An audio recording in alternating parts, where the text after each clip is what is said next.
It's a new month here at Henssler Financial, and we've found 3 important things to focus on in the market this month. Number 1, the June Fed meeting.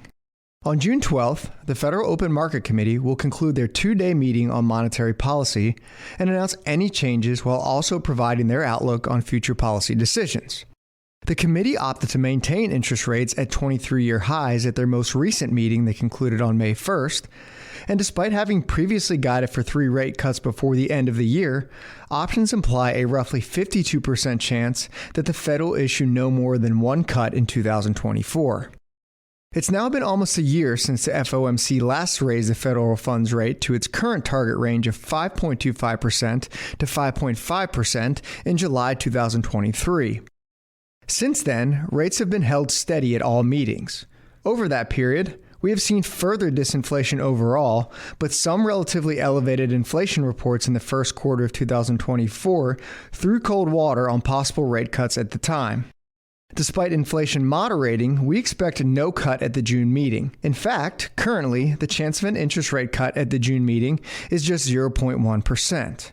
Even without a change to the Fed's policy rate, financial markets will be watching carefully for any indication as to where rates may move throughout the rest of this year, and Chairman Powell's comments and Q&A session that follows the meeting is sure to drive market action. Number 2, tensions between China and Taiwan. Just days after Taiwan's new president, Lai Ching-te, was inaugurated, the Eastern Command of China's People's Liberation Army said it sent Army, Navy, Air, and rocket forces into areas surrounding Taiwan for large-scale combat drills in what some are saying was meant as a simulation of a full-scale attack on the country. For the first time, China's drills targeted Taiwanese-controlled outlying islands like Kinmen and Matsu very close to the Chinese coast, in addition to the main island. The drills named Joint Sword 2024A could suggest another round of exercises is planned for later in 2024 as part of China's long-term strategic preparations to potentially invade Taiwan.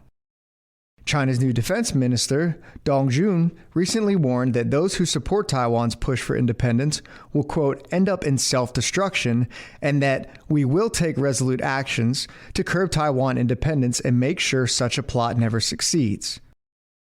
While many experts don't believe a military conflict is likely in the near term, tensions remain high with little prospect for improved ties in the near term. Number 3, the U.S. consumer. Depending on your data source, the state of the U.S. consumer looks vastly different. According to the latest University of Michigan Consumer Sentiment Survey, consumer sentiment posted its largest decline since June of 2022, with the final report for May falling to 69.1, down from April's reading of 77.2. The details of the report show that the change from April was broad-based, with the present conditions component down 9.4 points and the expectations component down 7.2 points. On the other hand, the Conference Board's latest consumer confidence report surprisingly improved in May, breaking 3 straight months of deterioration, with the headline index increasing from an upwardly revised 97.5 in April to 102, with both the present situation and expectations indexes increasing. While the 2 consumer reports paint conflicting pictures of the U.S. consumer, recent earnings results from both Starbucks and McDonald's cite declining foot traffic, suggesting that with pandemic-era savings depleted, middle-income consumers are skipping out on purchases of fast food and lattes in lieu of more affordable at-home options.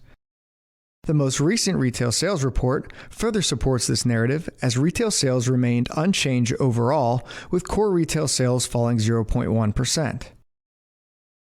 Consumer spending accounts for more than 2/3 of U.S. economic activity and increased by 0.2% in April after a downwardly revised 0.7% rise in March, again suggesting a slowdown in growth.